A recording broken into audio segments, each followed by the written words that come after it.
The following is a hockey podcast out of Vancouver and Surrey, British Columbia. It'll only consist of a lot of puck talk and even more BS, or in actual words, banter and satire. Enjoy, and as always, go Canucks go. Why does it feel like it's 2029 and not 2025? Did last year actually happen last year? Or is all this an Elon Musk simulation? What?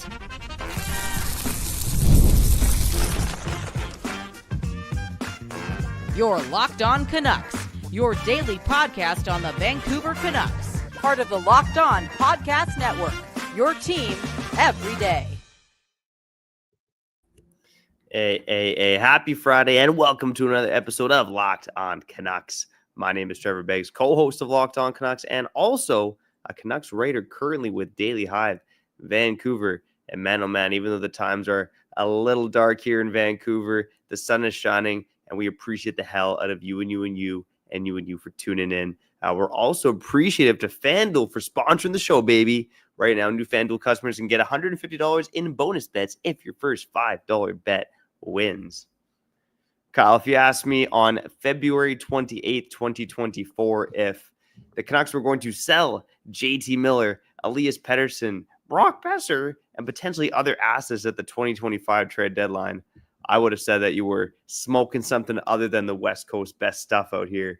But here we are. We're a week away from the trade deadline. JT Miller is no longer a Canuck. You got a couple of pending UFAs, specifically Brock Boeser, and of course, Elias Pettersson, looking like a ghost, making me see ghosts, man.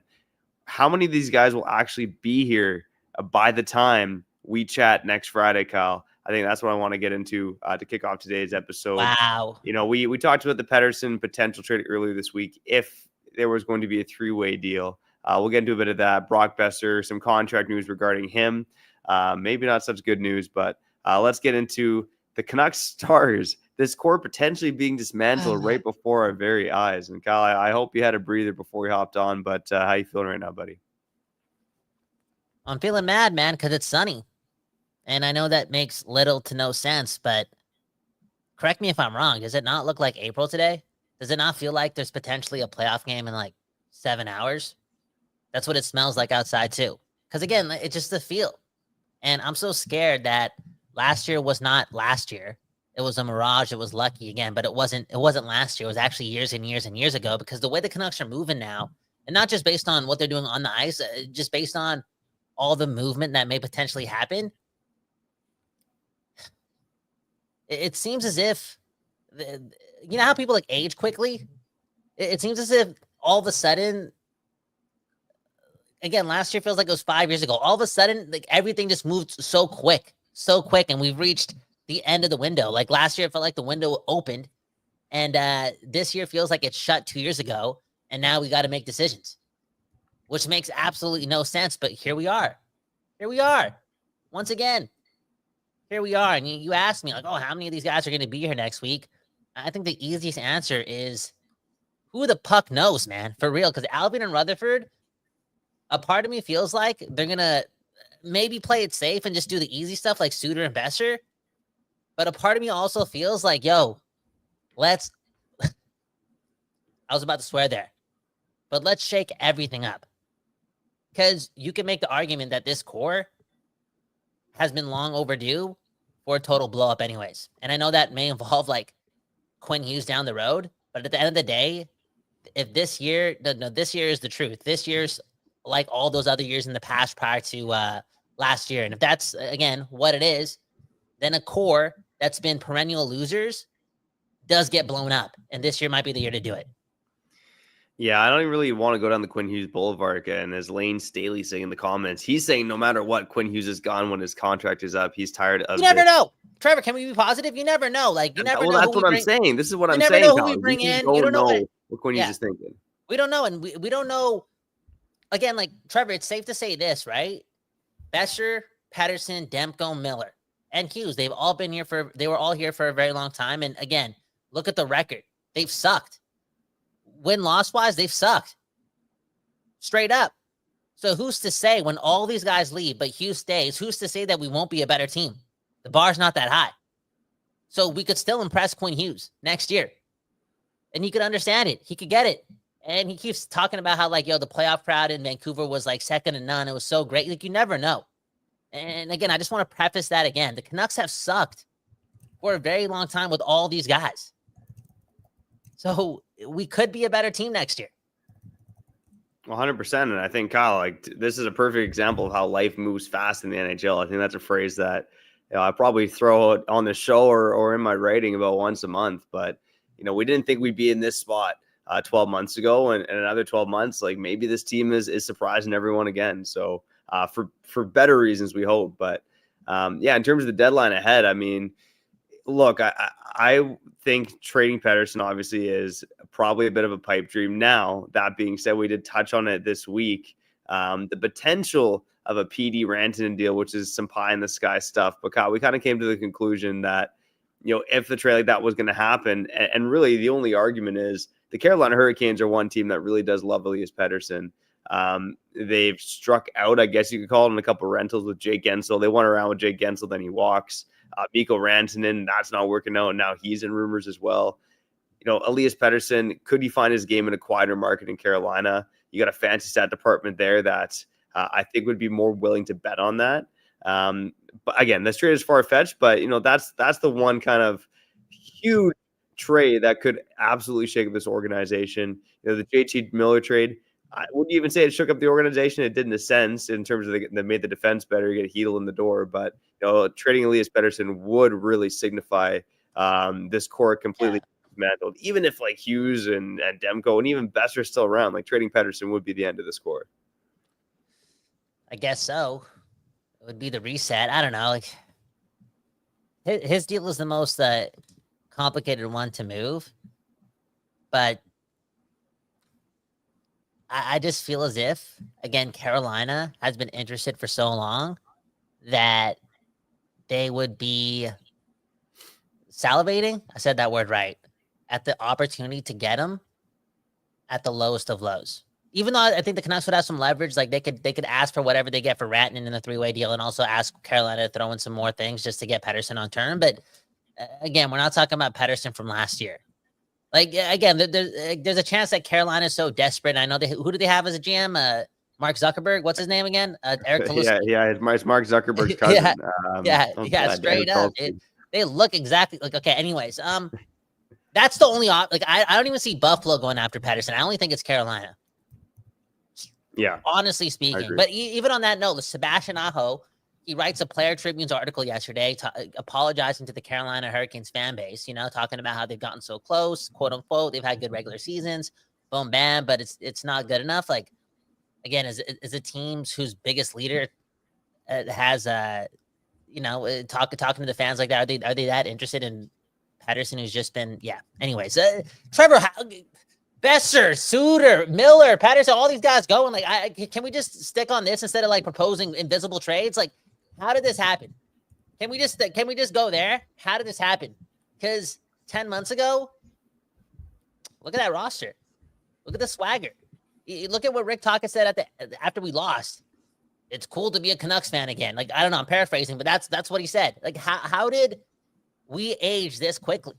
This is what makes me scared about life, man. Right now, I'm 32, and I keep saying next year I'll be 66. Okay? No, for real. This is what scares me about life. Life moves quick, and is it as simple as, like, taking out too many character guys from that room last year, like Cole and Zadorov, and, like, the shit just blew up ASAP? Because this is, like, some ESPN 30 for 30 stuff. Like, I know this team didn't make the Cup Finals and whatnot, but, this is fascinating. Like, how does a team just like break apart this quickly? Yeah, there's not a lot of instances of this, and it does feel like Canucks luck, man, honestly. And in terms of how we got here, I do wonder we talked a lot about Petey, and that is the complete mystery here. Like, what's going on with that guy? If his mental health or something bad is going on in his life, one left to Petey.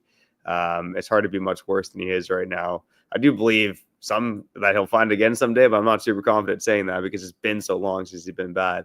But turn to a guy like Brock Boeser. I mean, Brock Boeser developed this chemistry with JT Miller last year, and that's when he hit his peak. And with Brock Boeser as well, like he's got the smarts and he's better defensively, but the lack of speed I think is really evident. And you've seen this management team now in terms of the guys they acquire, especially on the wings, be really tenacious on the forecheck. or bring some speed as well. And Brock Boeser just isn't that guy. But that being said, it's hard to find top six scorers. And let's touch on the contract news quickly. I mean, Frank Cervalli reporting that Brock Boeser and his agent turned down a 5-year extension that would pay him $8 million a season. And I think if you're the Vancouver Canucks or the fans of the Canucks, you can expect some sticker shock if Brock Boeser does stay in Vancouver, because I think Frank Cervalli points this out, and I think he's right. I mean, Brock Boeser can probably get $8 million on the open market, probably more than $8 million. Look at a guy like Pavel Buchnevich re-signing for 6 times 8 with the St. Louis Blues. Brock Boeser could get more than in the open market. So by doing 5 times 8, he's leaving, $16 million on the table if the team were to sign him 7 times 8. So if the Canucks go to 6 years, I don't think it's going to be much below $8 million. It's going to be right in that ballpark. So, and I just don't know if this Canucks organization is in love with the players. So I honestly think it's a bit of a 50-50 right now with Brock. I think if I were to place a bet on it, I would think that he stays, signs something around 6 times 8, but I'm not really confident either way. Yeah. It's like, what do you mean, but you're not confident? Confident that the deal gets done, or confident in Brock Boeser? And that's a fair question to ask you. No, real talk. Because I know the cap is going up, and like $8 million isn't, it's not a lot of money. But to me, that still sounds like a lot of money for Brock Boeser. And, I asked you the question, like, what happened last year? How did everything change in a year? Yo, dude, you used the word peak. He peaked last year. Okay. So we're going to extend this guy after he peaked last year? I don't think so. I honestly don't think so, man. I know it's hard to replace a winger like that. I know. Because there's no wingers on this team outside of Lekkermaki who has offensive pedigree, right? I understand that's really, really scary, but I think it's fair for me to question Brock Boeser's offensive pedigree to some extent. It is. I know, 20-goal scorer, 30-goal scorer, however you want to say it. But he's hit that number once in his career. So I'm not going to cry if we lose Brock Boeser. I'm sorry, I'm not. And to be honest, Trevor, not to put it all on Brock Boeser, but where's the leadership? I keep talking about this. This country club atmosphere that's creeped back into this room. I'm not going to blame Quinn Hughes. Quinn Hughes is not, he's one guy and he's leading on the ice at an exceptional level, okay? That he's being the captain in his own way, and he's learning, he's going to evolve, he's going to read more books. He'll get there, okay? He'll become a better leader. But how about Brock Boeser? This is the guy you want in your room, being one of the longest veteran presences, when it's yeah, you have a good smile and you're a nice guy, and it's good to have guys like you in the room, but it's about winning games. It's about competing. And I haven't seen any of that in these desperate times post Four Nations break, and that's not good enough. How bad do you want it? And you're a UFA too. What? We poo-poo all over Elias Pettersson. Brock Boeser deserves similar treatment post Four Nations break. He hasn't done shit. And this is the guy you want in the room. You want to lock this guy up too. I don't know about that, man.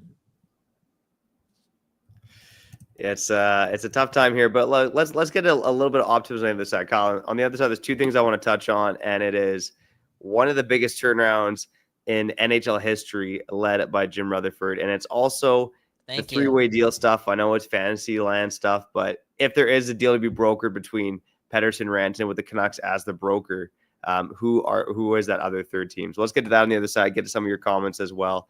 It is sunshine on a Friday, man. Listen to Locked On Canucks, your Canucks every damn day. We'll be back on the other side after shouting out our friends over at FanDuel.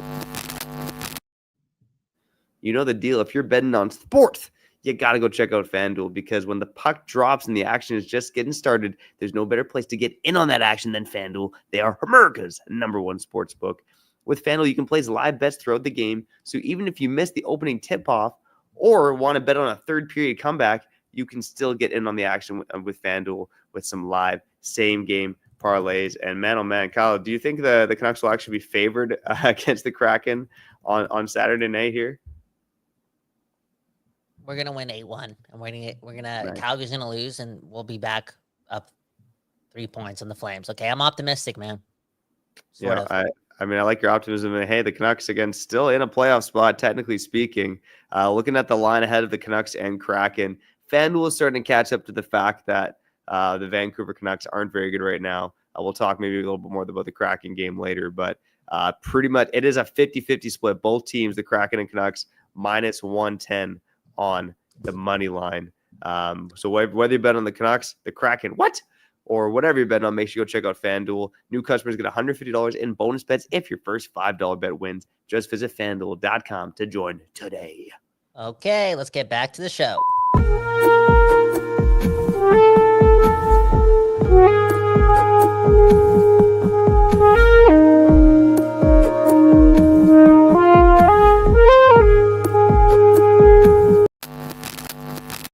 Okay, we back doing this, and that's talking about your Vancouver Canucks. Beggsy, Kyle, Bowen, Trevor. Not doing our jobs, man. It's sunny. We're supposed to be smiling. We're supposed to be spreading some love. Again, like Trevor, any part of you, Nancy said this last night, any part of you still grateful that we're in a fight for a playoff spot, considering, 2 years ago, we're playing the draft lottery game right now? Like, can I find a moral victory in that? Because I hate doing this when all we do is bitch and complain, man. I'm sorry. I feel like the people don't get the best version of us. And dude, I've lost more hair and stress out, and our friendship suffers too. The other day you called me and I'm just like, I fucking hate you. Oh, my bad. Okay. Take it away, Trevor. Man, oh man. To answer your question, I mean, yeah, I would rather be fighting for a playoff spot than playing the draft lottery simulator. And it's interesting. You look back at the last couple of seasons before the Canucks made the playoffs last year. They got a Boudreau bump and ended up in 10th, and then the Rick Tocchet bump and ended up in 9th or whatever it was. But both were seasons where they were far out of it early, and then made this big push to kind of get in the dance or in the playoff mix, but not really get there. This time around, it is different. They've been in the mix all season long, despite the fact that they've played incredibly mediocre hockey. Mm-hmm. Again, great defense, one of the worst offensive teams in the NHL. So yeah, and I see lots of comments about time to rebuild and time to start over. I'm okay with that. Blah, blah, blah. Yeah, I just feel like right now with Quinn Hughes on this team, it's probably not the time to do it. And I have a hard time seeing Rutherford Alvin doing it, but it felt different before when you had a young team or when you had the aging Sedins here. You have Quinn Hughes entering his goddamn prime.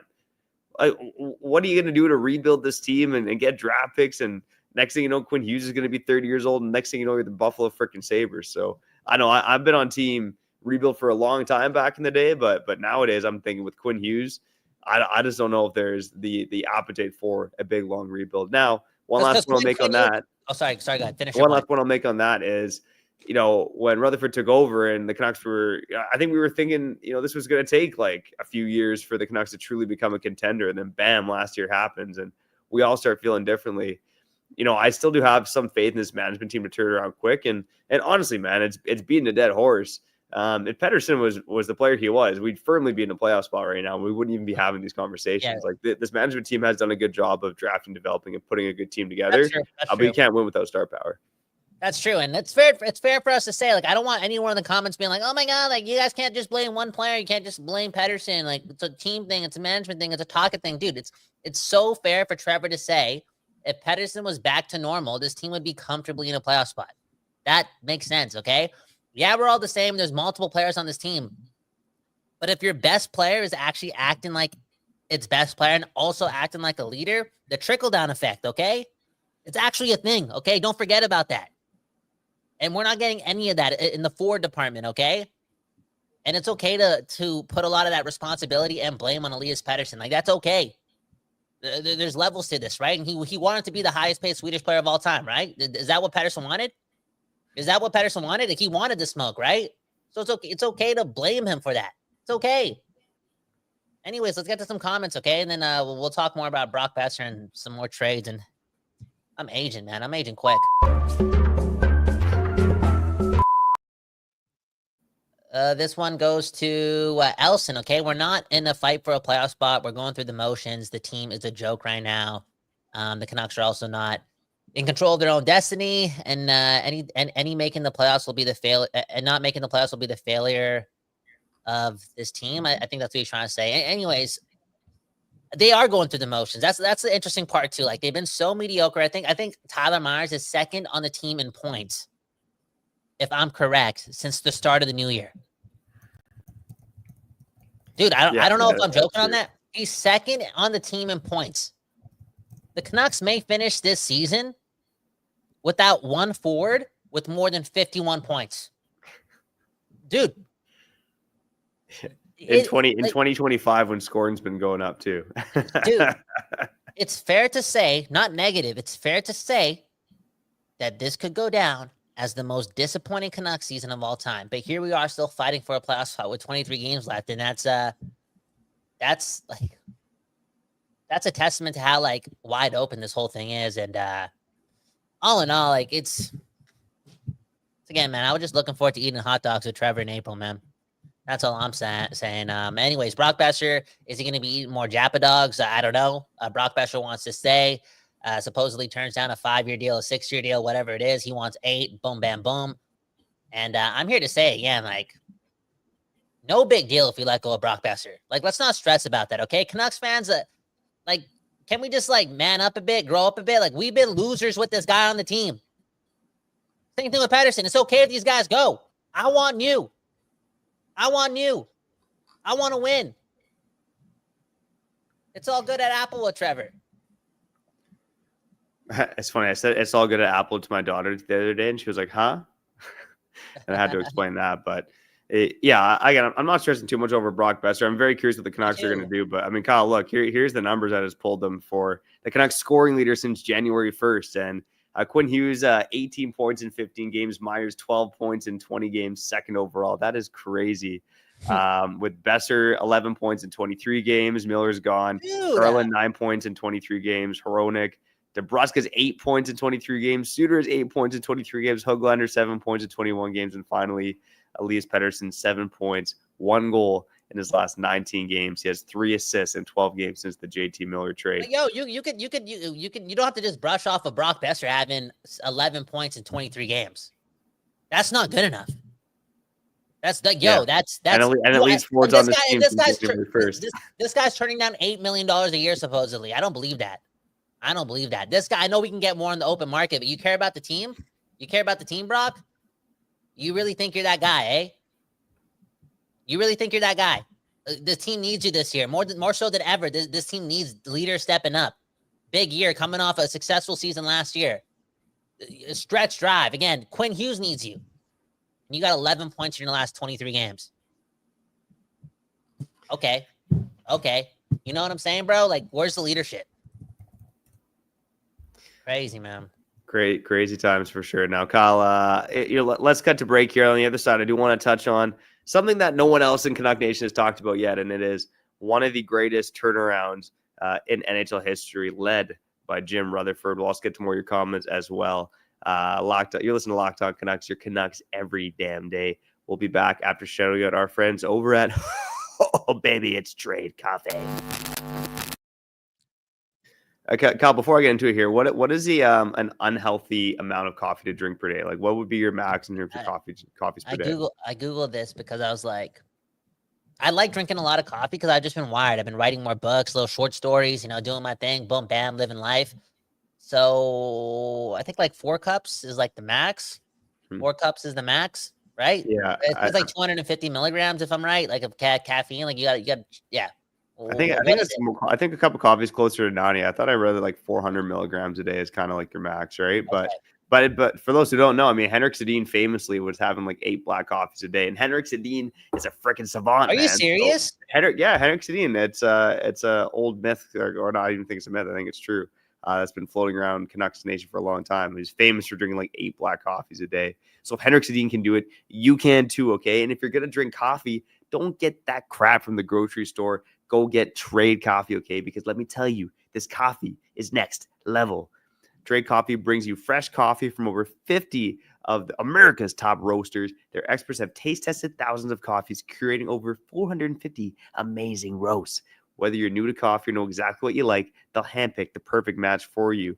And when I say handpick, I mean you can take the online quiz and in under a minute, Trade Coffee, they'll match you with a roast that's fresh, smells incredible, and tastes even better. I know because I drank it this morning and I drank it at 9:30 p.m. last night. The max for me in coffee per day, there is no maximum, baby. And right now, go drink whatever coffee you want to drink in terms of how many cups, but make sure you drink Trade Coffee because they're offering our listeners 40% off your first order at drinktrade.com/lockedonnhl. That's drinktrade.com/lockedonnhl for 40% off your first order. drinktrade.com/lockedonnhl.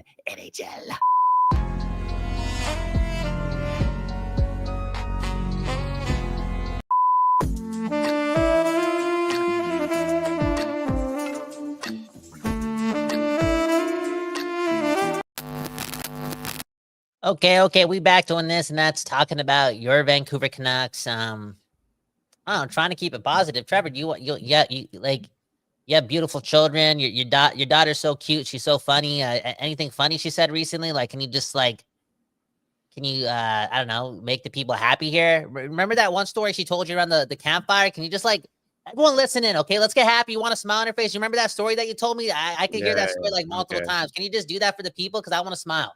You're hilarious, man. Yeah, when I went camping with my daughter last year, we were sitting around the fire. My wife and I had a beer, and she was sipping her ginger ale, and she took a sip of ginger ale, and she's like, beer in a campfire, nothing better. Oh, man, 3.5 years old. Okay, Kyle, you want some more positivity, man? Yeah. Shout out to my daughter. I love you. She's the best, yo. She's the best, man. She's sunshine, man. She's sunshine, yo. Okay, you want a little positivity, Kyle? I was looking up, the biggest single season turnarounds in NHL history. And one of them is a team led by Jim Rutherford, the Carolina Hurricanes. So prior to the lockout that season, they had 76 points in 2003, 2004. The next season, of course, 05-06, they had 112 points and went on to win the Stanley Cup. And, Jim Rutherford had a couple big free agent signings. It was Corey Stillman. It was Ray Whitney. Again, not stars, but guys who insulated the team and helped them get the job done. Of course, they had a young prospect in Eric Stahl as well. But they also made a lot of trades that deadline too to help remake the team. Some smaller trades too, even like they acquired a young Justin Williams for Danny Markov at the time. And then they traded away franchise icon Ron Francis, Arturs Urbe. And then obviously at the deadline that year, they made some big trades, picking up some guys that helped them win the Stanley Cup, including the big trade for Doug Wade, of course. I'm just saying, if you want to believe, you got a guy in Jim Rutherford in charge who helped usher one of the greatest turnarounds, one of the greatest stories, I would say, in NHL history. Not so much that Carolina won the cup, but that fact that team won the cup. It was not a star-studded team. It was a deep team that played good defense and had good goaltending. And if you're looking for belief, Canucks fans, I think the belief is right there. The man in charge already ushered one of the biggest turnarounds in NHL history. Yeah, freaking 47 years ago. Oh, come on, man. It was 20 years ago. It was 20 years ago. It was 20 years ago, right? I remember that. I remember being in grade 7. And then infotech class or computer class. And I remember the internet was a thing back in the day. And I remember when they acquired Doug Wade and did they acquire Corey Stillman too? I mean, they must have already had they signed Corey Stillman in free agency. But yeah, I just remember them acquiring Doug Wade. Maybe they acquired Mark Recchi too. If I'm correct. Yeah, how do I have this memories? Because I know hockey matters, man. Hockey matters, man. Man, oh man. Dude, I want to believe in with the whole thing about you talking about Quinn Hughes and having to win right now with Quinn Hughes. I get it. He's not just a good player; he's one of the best players of all time, and you got to lean into that. And you don't know when you're going to get that much talent in your roster again. And I hope that they can turn this thing around quickly, and the new players that they bring into the door assimilate. Dude, I'm on fire today, man. This coffee is actually working, dude. And get into the program and do the right things. And there's so much hockey still left this season. And I want to talk about the playoffs and making the playoffs and whatnot. But a part of me is not already moving forward, but so frustrated and bored with this core that it's not just a 1-year thing. Don't call me irrational. I've watched this team over the last this core over the last 6 to 7 years. This is the same thing, the same middling team. It's the exact same thing. So, and a part of me just ready to move on from that core. Keep Quinn Hughes, but everyone else, it's okay. It's okay. It's all good. I want dogs in there, man. I want dogs in there. I want a no excuse attitude. I want people who don't blow up to the media, just keep it together. They're stoics. I want Quinn Hughes having some help in the leadership department. I don't want Tyler Myers. It's March. It's March. I don't want Tyler Myers being the second leading point scorer since January 1st. Yeah. And all that being said, I still want Rick Tocchet to be the coach of this team. And if it's not Rick Tocchet, I want Adam Foote to be the coach of this team too. I don't want to fester off and like find more culture builders and whatnot. I know like the blame does need to go around for this season, but I just believe they do have the right guys at the top and some championship pedigree to teach the right lessons. And I'm not ignoring the fact that, in the span of 12 months, Quinn Hughes has said Rick Tocchet is his favorite coach, and then he was just on TNT and he said Adam Foote is his favorite coach. So that tells me that, like, again, if you want to keep the culture together and like keep not the culture together, but you want to keep the teachers together and just like not have to break everything apart. If Rick Tocchet doesn't sign an extension and goes back to TV, like you just make Adam Foote your head coach and keep it moving. I'm okay with that. Yeah, honestly, that was really interesting to hear Quinn Hughes say. Obviously, he's talked to Rick Tocchet before, but to say that Adam Foote's his favorite coach, and I know Quinn Hughes had a comment too about a lot of coaches are yellers, and Adam Foote's more of a players guy. And I think Rick Tocchet probably toes the line between being both. He's pretty stoic in the media, but I would bet that he's got a bit of fire behind closed doors. Maybe not like obviously Mike Keaton level, but to an extent, like Rick Tocchet can be kind of fiery, but. So Kyle, my story about Rutherford didn't move you at all. You're saying 20 years ago, dude, it's like, bro, you got no faith, eh? Well, I think that again, the main thing with that Carolina Hurricanes team it wasn't the most talented team, but you did have Eric Stahl, just like tear it up as a rookie. And those guys are just impossible to find, right? Elias Pettersson could be that guy, and if he is that guy, then like the Canucks could go from being this like one of the most boring teams in the NHL to a Stanley Cup contender, but. Yeah, unless that happens, you're really grasping at straws for someone to break out here. Yeah, 100%. Anyways, let's get to some comments, including one that's going to humble me and Trevor. Okay, this one is going to go to Matt, a.k.a. Taj. Okay, if you don't know what I'm talking about, again, like I've read a lot of books. You guys can't fool me, okay? If you guys make new accounts and you guys talk the same way, I know you're just making multiple accounts, okay? And Taj might have been banned in a past life. Not on this channel. We don't do that, but like on other channels. Anyways, Matt is saying you guys have been losers while cheering on Team Pettersson. Okay, I want to bring this comment up because I want to ask you a question. Like, have you been more wrong on an athlete in your life? Because like no people not on this not to this extent. I one of the first stories I ever wrote back when I was with either Van City Buzz or the Hockey Raiders was it was a column like ripping the Canucks for trading Hunter Shinkaruk for Marcus Granlund. Like, what are you doing? Hunter Shinkaruk's gonna be great. And that one kind of blew up in my face. But aside from that, no, probably this one right here on Elias Pettersson, because it just doesn't happen. Like, look at other instances in NHL history, and I even have my coworker too, who has been anti-Pettersson for a long time as well. Kind of give you the old "I told you so," but like, there's just not a lot of instances in NHL history of a guy like dropping off. Like, again, the Ben Simmons one you brought up earlier this week, Kyle, that one to me kind of hit home, and I really hope that's not the case. But this is just a bit of an anomaly in the NHL. No, 100%. And we were like, yo, right, Elias, a blank check. He was even struggling in February before he signed that deal in March, I believe. And I was like, yo, we got this guy for a steal.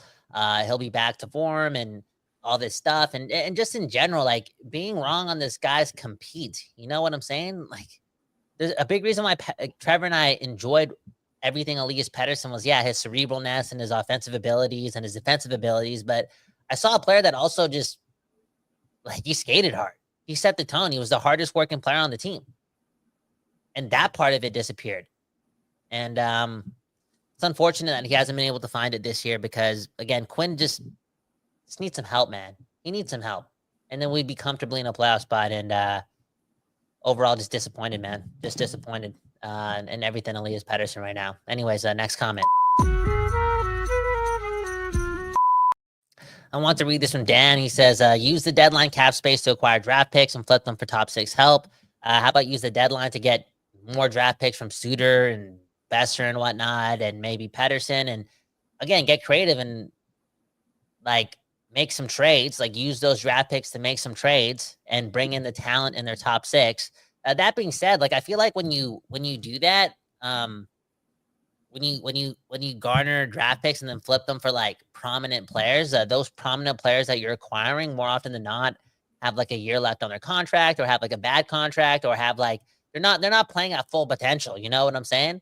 Like a team's willing to let them go. Like there's a bit of risk in that too, but I feel as if the Canucks, you already mentioned that Quinn Hughes, like he's so good right now. You gotta like capitalize on that. I think that, yeah, if the Canucks do acquire more draft picks, they're going to flip them right away. And I'm just curious to see who they bring in. Yeah. I would say the same thing as well. And yeah, in terms of who they acquire, it's again, they need a young centerman, and those guys are just really hard to find. So I think in theory, it's great to just, flip draft pick or get draft picks and flip them for other guys. But yeah, it's pretty tough to do. And again, we've seen the Canucks do this twice, and both times they got a defenseman. Like, can you do that and get a center who's going to make a difference? And a top line center, like I'm hard pressed to believe that. And honestly, I think everything they got to do is, got to be Quinn Hughes. Like if Quinn Hughes is happy to sell the farm, like sell the farm, get the draft picks. Whoa!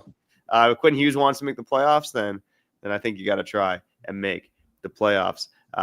Jeannie Marie in the comments saying need more locker room dogs. And man, I saw this clip online of Alex Ovechkin just like dancing and bumping to tunes, man. Like I just don't know if the Canucks have those guys right now, right? Like you need guys who can go out there and have some fun. Like I think Ovechkin was probably even having fun when the Capitals weren't good a couple of seasons ago.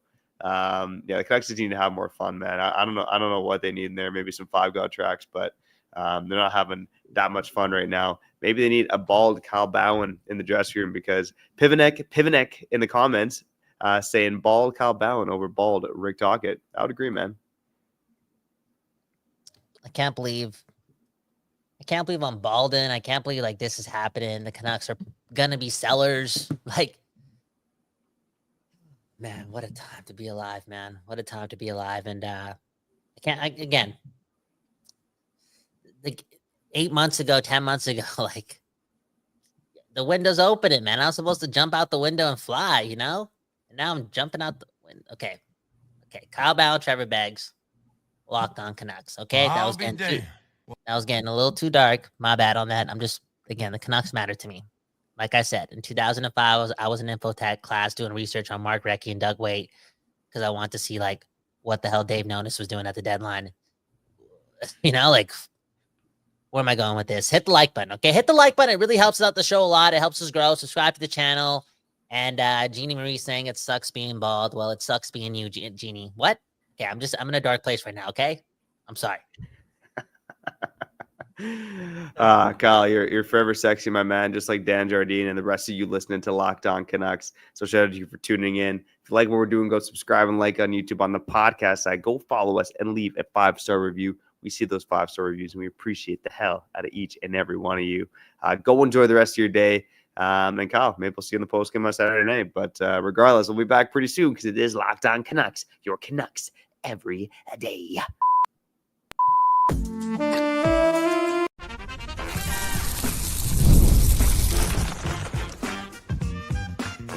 You're Locked On Canucks, your daily podcast on the Vancouver Canucks, part of the Locked On Podcast Network, your team every day.